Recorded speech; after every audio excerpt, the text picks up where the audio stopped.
Hello, friends. It's time for the next part of the Stinky Cheese Man. Enjoy.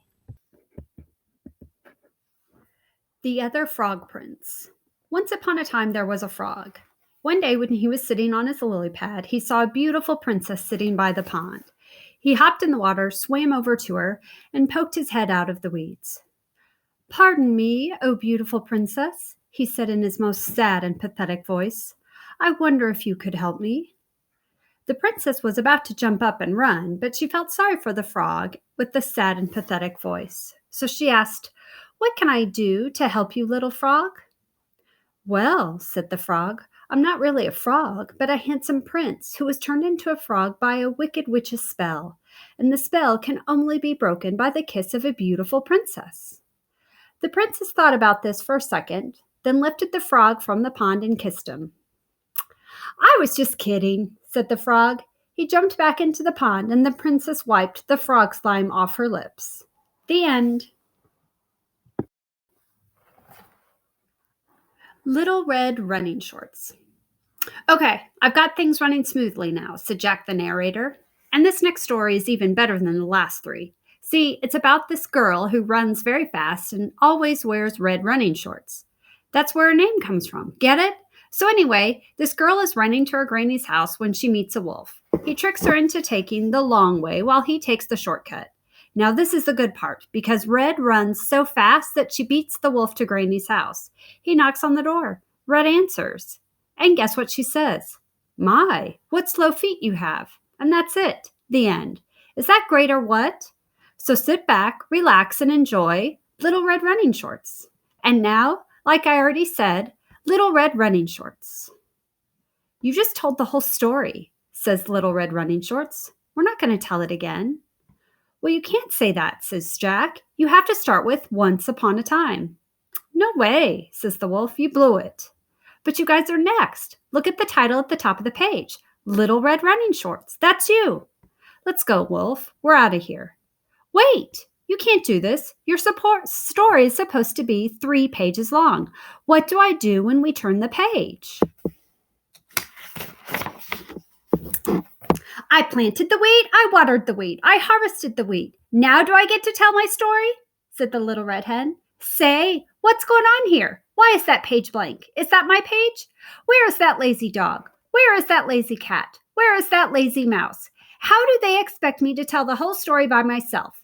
Where is that lazy narrator? Where is that lazy illustrator? Where is that lazy author?" Jack's Bean Problem.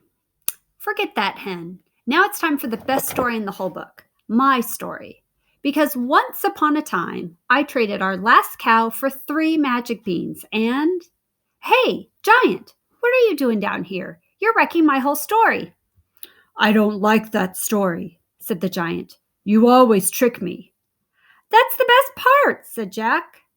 "Fee, fi, fum, fory, I have made my own story." "Great rhyme, Giant. And I'm sure your story is just as good, but there's no room for it. So why don't you climb back up on the beanstalk? I'll be up in a few minutes to steal your gold and your singing harp."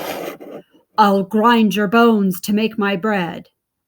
"I knew you'd understand. And there's another little thing that's been bugging me. Could you please stop talking in uppercase letters? It really messes up the page."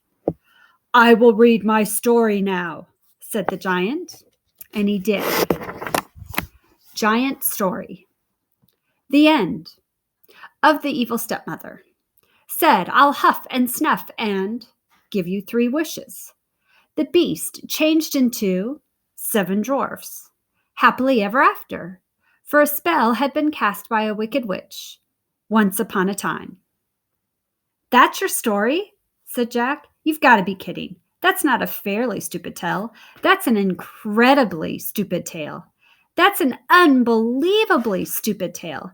That is the most stupid tale I've ever... Ah!"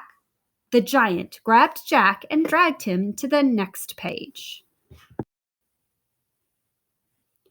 Jack's Story. Once upon a time, there was a giant. The giant squeezed Jack and said, "Tell me a better story, or I will grind your bones to make my bread. And when your story is finished, I will grind your bones to make my bread anyway. Ho, ho, ho." The giant laughed an ugly laugh. Jack thought, he'll kill me if I do. He'll kill me if I don't. There's only one way to get out of this. Jack cleared his throat and then began his story. Once upon a time there was a giant. The giant squeezed Jack and said, "Tell me a better story. I will grind your bones to make my bread. And when your story is finished, I will grind your bones to make my bread anyway. Ho, ho, ho." The giant laughed an ugly laugh. Jack thought, he'll kill me if I do. He'll kill me if I don't. There's only one way to get out of this. Jack cleared his throat and then began his story. Once upon a time there was a giant. The giant squeezed Jack and said, "Tell me a better story, or I will grind your bones to make my bread. And when your story is finished, I will grind your bones to make my bread anyway. Ho, ho, ho." The giant laughed an ugly laugh. Jack thought, he'll kill me if I do. He'll kill me if I don't. There's only one way to get out of this.